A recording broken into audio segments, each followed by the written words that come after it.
Return of the Mac? Is there a chance that Mackenzie Blackwood plays in game 5? And also, what has Lindy Ruff been saying in terms of the overall game plan for the Devils?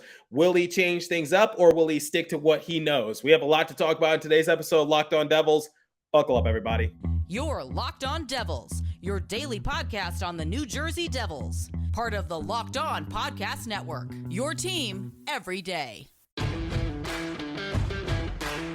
Hi, this is Bryce Salvador, and you're Locked On Devils with Trey Matthews.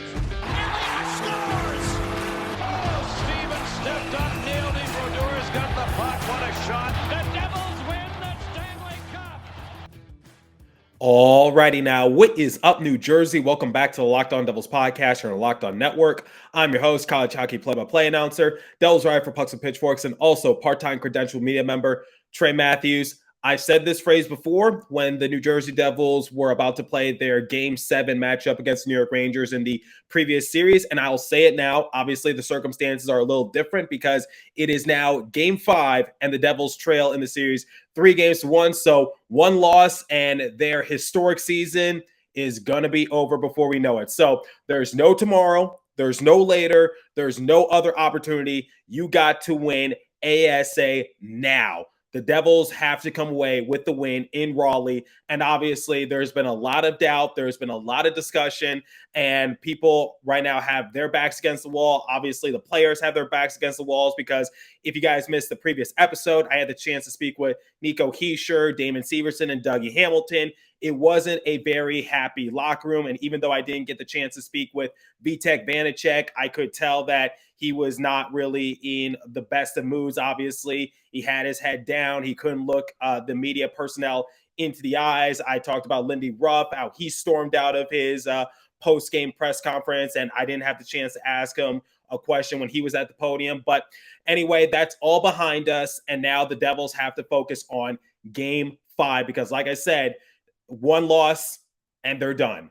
So in today's episode, we're going to talk about the possible adjustments going into Game 5 that the New Jersey Devils can make in order to try to force a Game 6 because the Devils have to fly back to New Jersey either way. So why not fly back to Newark, get off the plane, and get ready for Game 6 to possibly perform in front of your fans for the final time this year. Now, in today's episode, we're going to talk about one of the main storylines involving Mackenzie Blackwood because a lot of people were pushing for Mackenzie Blackwood to possibly start in Game 4. Obviously, that did not happen. And then we're going to talk about some of the things that Lindy Ruff has been saying during the course of his media availability today when this episode was being recorded. So I listened to it and I was able to take some notes, and I'm going to share you where I agree with them in some instances. And then I'm going to talk about the areas I am concerned going into Game 5. And then to round out the final segment, because quite honestly, guys, you guys need some hope going into Game 5. Same with me. So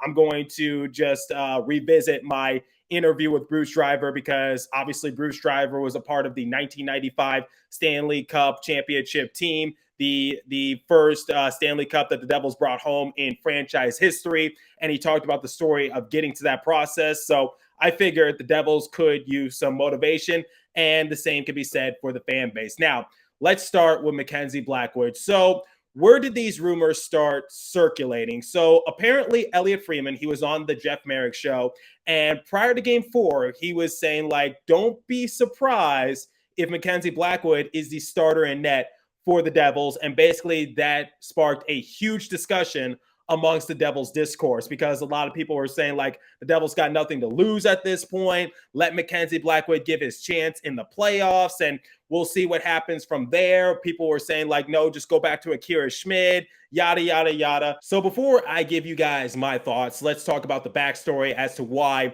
Mackenzie Blackwood is a healthy scratch in the first place and has not appeared in a playoff game up to this point. Let's go back to early April. So against the Boston Bruins, this was Mackenzie Blackwood's first game back since dealing with a minor injury. And a lot of people were questioning why was Lindy Ruff letting Mackenzie Blackwood start in this game, because at the time, the Boston Bruins were one of the favorites to possibly make it to the Stanley Cup final, and they were gunning for history. They still had not broken the record for most wins and most points in a single season. And they knew that the Boston Bruins were going to basically be giving their all. So what did Lindy Ruff do? He gave Mackenzie Blackwood a chance in that. And I said, look, I get the overall thought process in this case for Lindy Ruff, because at the time, Mackenzie Blackwood was slated to be the backup to Vitek Vanecek come playoff time. So I was like, look, he's going to have to play in some big games sooner or later. So why not give him the chance to go up against the Boston Bruins? So what happened early on in the game? He gave up 2 goals to Pavel Zacha. But after that, he was solid the rest of the way, had no issues, was making grade A saves, was keeping the New Jersey Devils in the game. Unfortunately, the Devils did come out on the losing end by a score of 2-1. He was given another chance against the Washington Capitals in the final game of the year, and he saw 11 shots and he gave up 4 goals. Now, I don't think that outing was the reason as to why Mackenzie Blackwood was given the boot and thrusted out of the backup role before the playoffs. Here's where I think the final nail in the coffin really hit. It was when Akira Schmid came into the game and the Washington Capitals didn't get any more goals. They didn't score on Akira Schmid at all, and the Devils ended up clawing their way back into the game, and that was the game in which Luke Hughes was able to get the game-winning goal in overtime, and basically that was the end of Mackenzie Blackwood's possibility of playing in the playoffs for the Devils, because if I said it once, I've said it 1,000 times during the course of the playoffs, you only get 4 lives, and the Devils cannot afford to waste any lives. When looking at the New York Rangers series, obviously Vitek Vanecek was originally supposed to be the starter. He started the first 2 games, but it didn't go well. And after coming in for relief for Vitek Vanecek a couple of times during the course of the first round, Akira Schmid in game 3, he was able to hold down the fort, and the Devils came out victorious in overtime. And after that, Akira Schmid was given the starting role for the Devils in net, and he was able to shut out the Rangers not once, but twice. Now, looking at this series for the Devils, we've seen them not play one single good outing against the Hurricanes, and a lot of people are pointing the fingers at the goaltending, and rightfully so. Obviously, there's some other areas of improvement that the Devils need to work on, but the common denominator at times is the goaltending. So when looking at Vitek Vanecek, for example, according to James Nichols, Vitek Vanecek ranks dead last for goals saved above expected amongst all goaltenders in the Stanley Cup playoffs with minus 7.69. And above them is Marc-Andre Fleury of the Minnesota Wild with minus 3.6.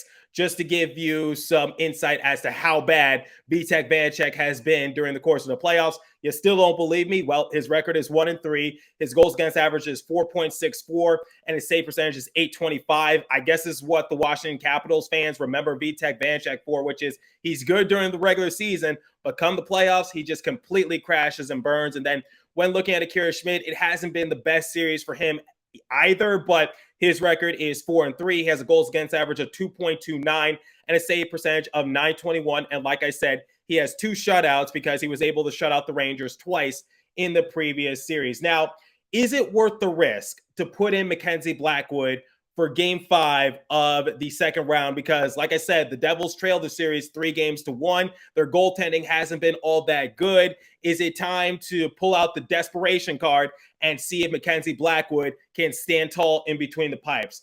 Here's my mindset as to the whole Mackenzie Blackwood thing. I don't see it happening whatsoever, because here's my problem with Mackenzie Blackwood. Some people are probably going to ask me, like, why am I a Mackenzie Blackwood hater? Well, I just want to make something perfectly clear. I was always an endorser of Mackenzie Blackwood, and some of my avid listeners from a few years can back me up on that, because I was always like, Mackenzie Blackwood, he could take the league by storm. He could be this, he could be that. But my overall impression of Mackenzie Blackwood is that he's a mediocre goalie. He has never exceeded expectations, and he is injury prone. And I think similar to Pavel Zacha, I think a change of scenery will do wonders for Blackwood. But when looking at the playoffs alone, he hasn't appeared in one game. You're going up against a tough opponent in the Carolina Hurricanes. And my issue with Mackenzie Blackwood is that he takes too long to get settled into the game. And I think a perfect example of it is the Boston Bruins game, because prior to the Stanley Cup playoffs, in which the Boston Bruins crashed and burned and ironically blew a 3-1 lead, the Boston Bruins were a team that would not give you an inch of breathing room. And unfortunately, the Devils fell victim to it, because they played the Bruins 3 times, and no surprise, they weren't able to walk away with a single point against the Bruins. So when you put Mackenzie Blackwood out there, he let up a couple goals early to Pavel Zacha, because I remember tweeting this out saying that it's early in period number 1 and Pavel Zacha is already on hat trick watch. But after that, Mackenzie Blackwood was able to settle in. Against a team like the Carolina Hurricanes, if Mackenzie Blackwood lets in a couple goals, the game might already be over, given how this series has gone for the Devils, because we've seen it in which the Devils let up 1 or 2 goals, and unfortunately, they just give up on themselves, and it results in a blowout. So I don't think going to Mackenzie Blackwood, someone who hasn't appeared at all during the playoffs, someone who might be a little rusty, because we've seen him come back from injury a couple times, and what happens when he appears in the first couple games after missing some time?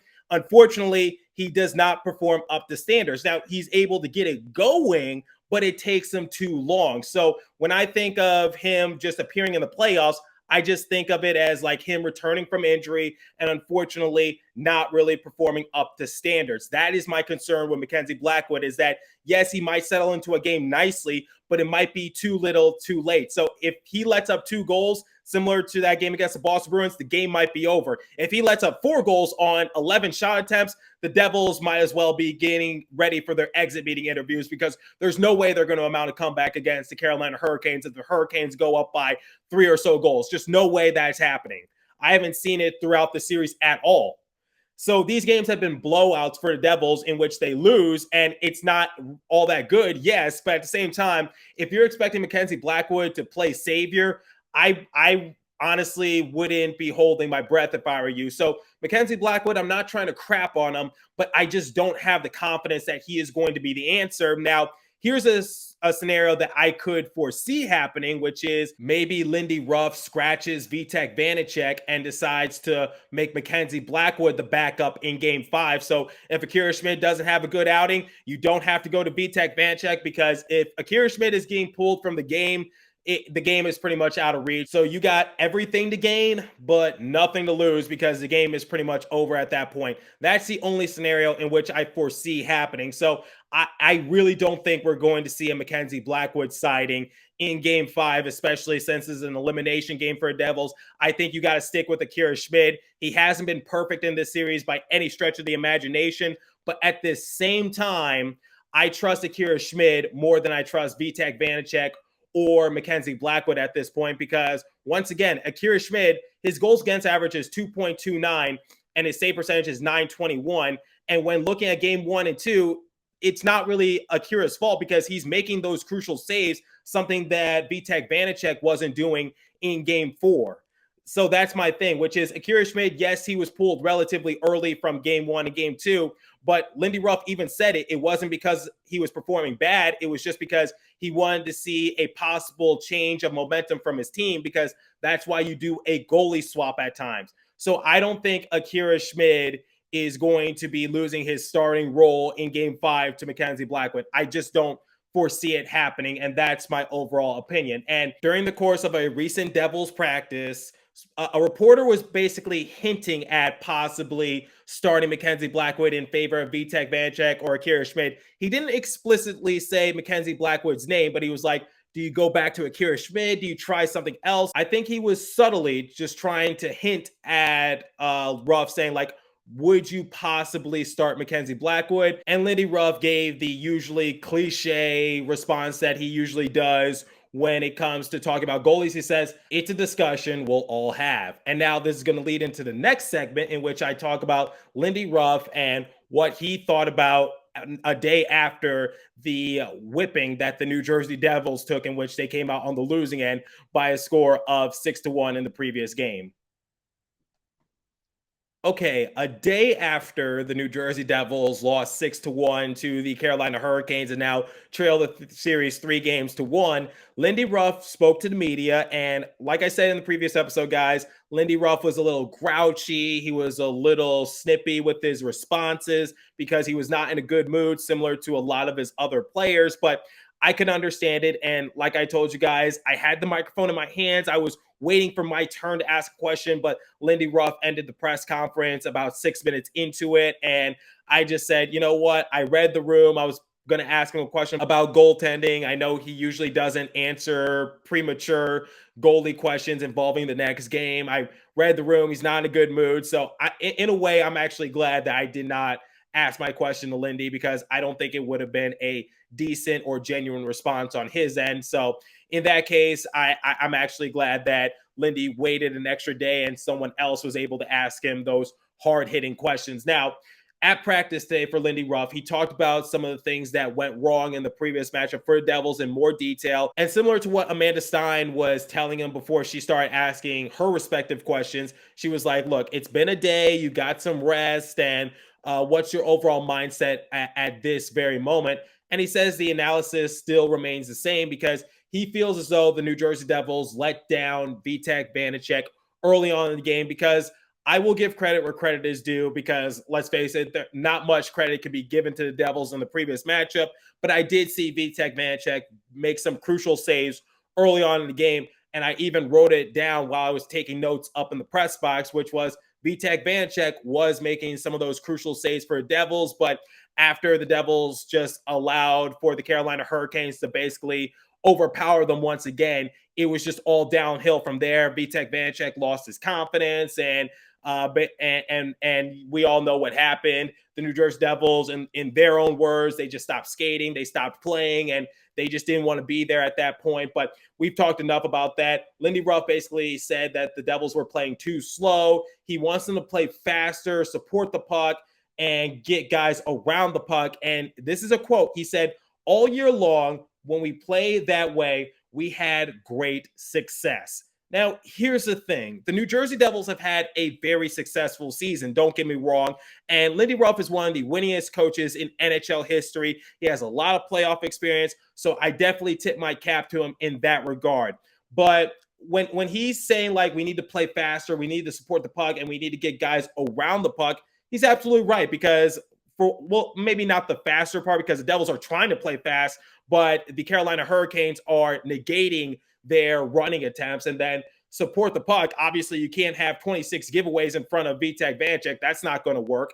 And then getting guys around the puck. Well, the Carolina Hurricanes' game plan on the other side of that is once again negating the Devils from getting guys around the puck, because, like I said in the previous episode, at the start of period number 2, the Devils just could not set up shop in their offensive end. Now, I'm a little concerned for the Devils, and I think someone pointed out in the comment section, which is it seems like the Devils don't have a plan B. And it's something I talked about in a prior episode before, which is if plan A is not working for the Devils, what's plan B? What's plan C? And I saw it during the course of this series, because in game 1, game 2, and game 4 now, it's like the Devils get off to a decent start, but once the Carolina Hurricanes get their game and they get their act together, it's just curtains for the Devils. They just have no answer. So when Lindy Ruff is saying that we're going to stick to what we've been doing because it's been giving us success all year long, that's great and all, but the playoffs are way different than the regular season.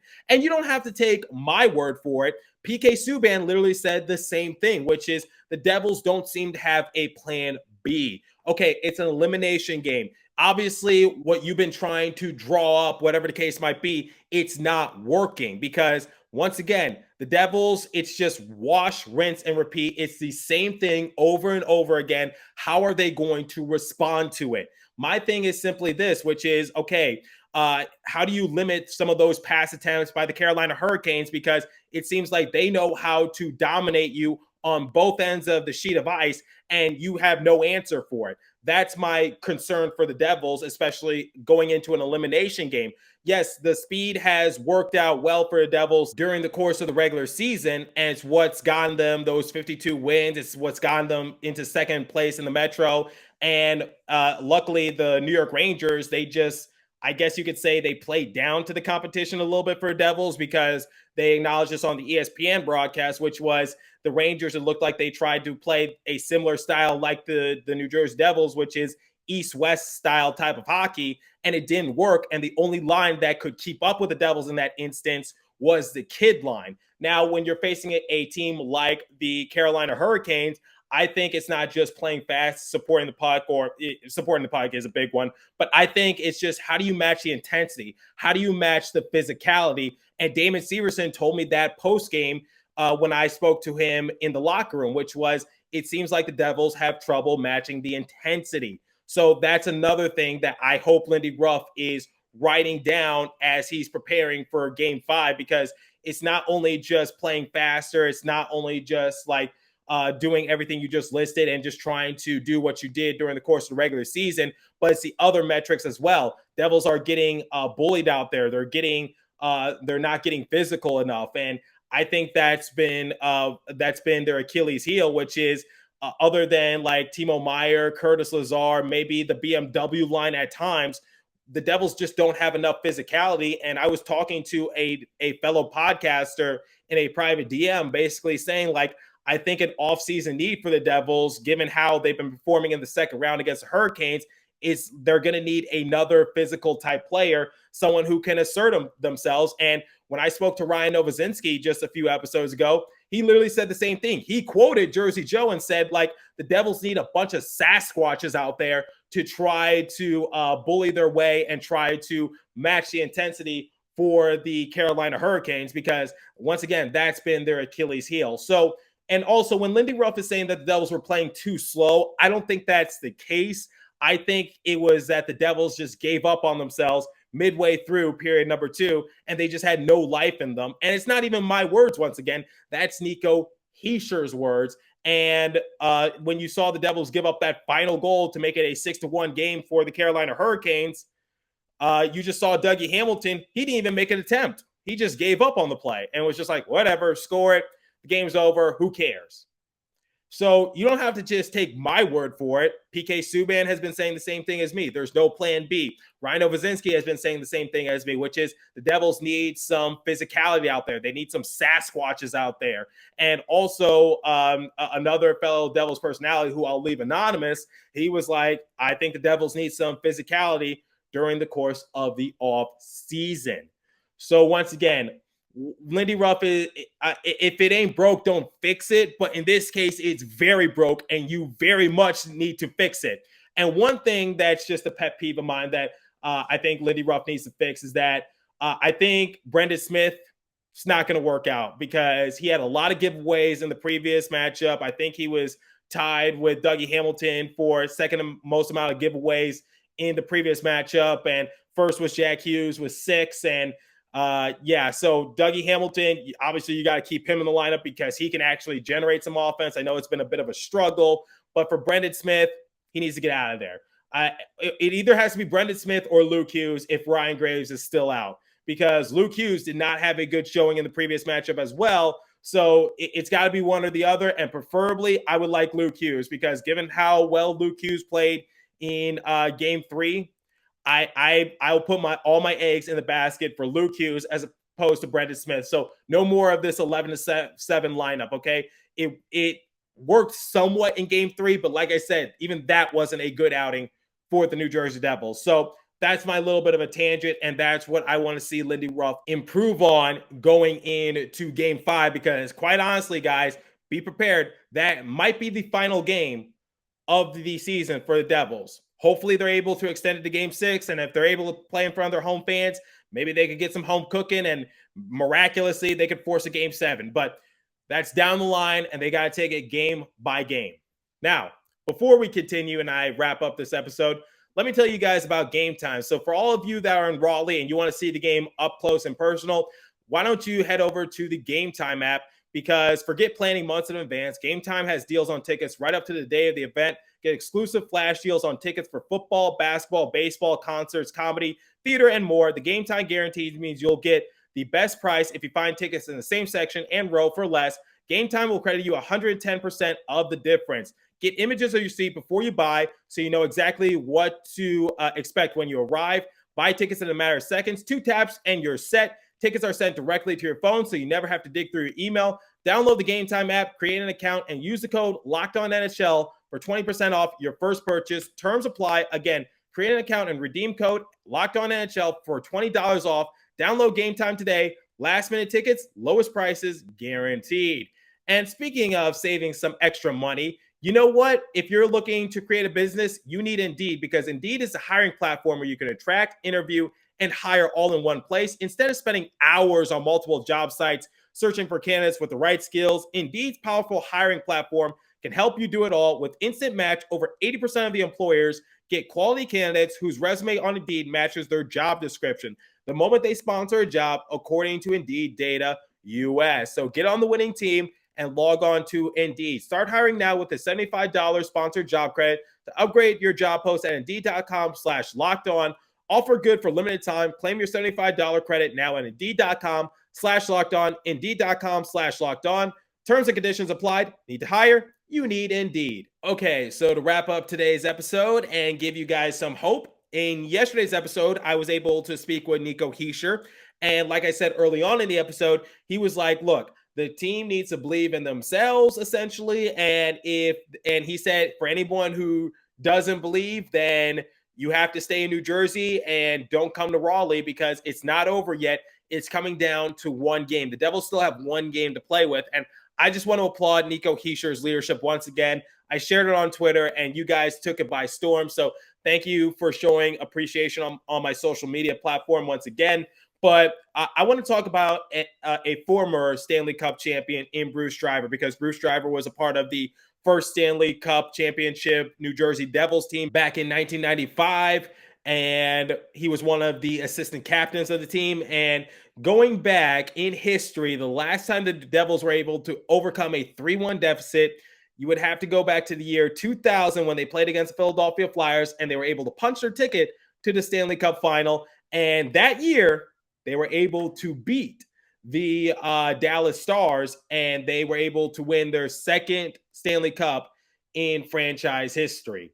So giving you guys that sort of hope for right now, because I know it's looking a little grim, but anything is possible if the Devils have taught me anything this year. But similar to what I said in the previous segment, Devils are just going to have to step up their game a little bit. Now, a while ago, I spoke to Bruce Driver. And I one of the questions I asked Bruce was like, what was the buildup to basically winning a Stanley Cup? Because they went against the Detroit Red Wings, a team that had 11 future Hall of Famers on their roster. And the very next year, the Detroit Red Wings, before the Boston Bruins and the Tampa Bay Lightning came around, they held the record for most wins in a single season.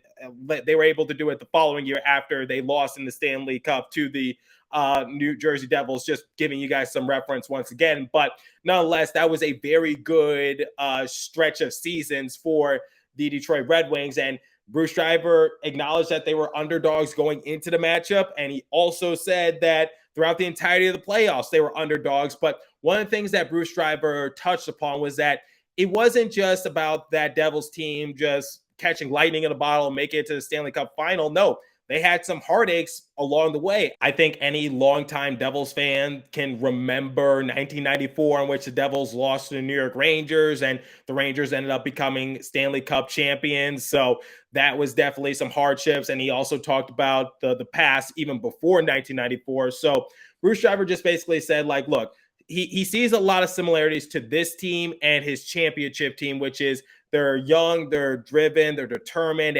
And Bruce still keeps very close tabs on the Devils in this present day. And I will leave a link in the description to my interview with Bruce that I did back in February. But the point I'm just trying to make is that the Devils, they have their backs against the walls. They are underdogs, and they have gotten their butts kicked throughout the entirety of this series against the Carolina Hurricanes, and they have shown no signs of life. But maybe this is a wake-up call for them. Maybe that previous game, it was the perfect gut punch or kick to the nuts, whatever the case might be. The Devils needed some sort of wake-up call, and maybe that can be their wake-up call, similar to what happened in the first round against the New York Rangers. They went down 2-0, and they saw that the Rangers were going back to Madison Square Garden, so maybe that was going to be the series for the Rangers to win. But basically, Bruce Driver said during the course of their playoff runs and their Stanley Cup runs, they stuck to the plan. So it's kind of ironic for me to say this because I was critiquing Lindy Ruff's plan, but my thing is simply this, which is, and a reporter actually acknowledged this when they were interviewing Lindy Ruff during the course of practice. He He asked, like, is it a little harder to gauge during the course of the playoffs because you see this team so often, you're going to see them a minimum of 4 times. And Lindy acknowledged saying, yeah, because the Hurricanes got the Devils figured out. The Devils are still trying to figure out the Hurricanes. The one thing I can say for the Devils in this instance is, yeah, I guess in a way you can still stick to the game plan, but you got to be adaptable. That's the one takeaway that I want people to get from all this, which is when I'm criticizing Lindy Ruff, I'm like, okay, I'm not saying like put Jack Hughes at a winger position and then basically put someone else at center and see if that works. I'm not saying that at all. I'm just basically saying, like, look, some things are not working out and you can't go back to the same thing over and over and over again if the outcome is pretty much, let's face it, the same. So, find some other way to utilize the strengths of the players so that way you're still somewhat sticking to the game plan, but you're adapting to it. And I think Bruce Driver can back me up on that. Now, it's not looking to be in the favor of the Devils, but per NHL PR, there have been 2 instances in which a team trailed 2-0 in multiple series in the same playoff year and won both series. The 2011 Boston Bruins team, they were able to beat the Montreal Canadiens in 7 in the quarterfinals, and then they were able to beat the Vancouver Canucks in the Stanley Cup Finals in 7. And then the Pittsburgh Penguins in 2009, they were able to beat the Washington Capitals in the semifinals in 7, and then they beat the Detroit Red Wings in 7 in the Stanley Cup Finals. So just putting that out there. Remember, the Detroit Red Wings, they were the reigning Stanley Cup champions from 2008. So just giving you guys some hope, but let me know what you guys think. Do you agree with Bruce Driver? Stick to the game plan? Do you agree with what PK Subban, Ryan Ovazinski, myself, and others have been saying, which is basically, yeah, stick to the game plan somewhat, but you got to be somewhat adaptable and you got to adjust to it. But curious to your guys' thoughts. And the big one is, do you want to see Mackenzie Blackwood in between the pipes for Devils? Well, if you do, leave a comment down below or hit me up on my personal Twitter page at TreyMac4 or the show's Twitter page at Locked On Devils. As for today's episode, that's all the time I have for you. So continue to stay safe. Have a wonderful day, New Jersey. Go Devils. I'll catch you guys in the next episode. Thanks for listening once again. Hopefully I get to break down at least one more win for the Devils.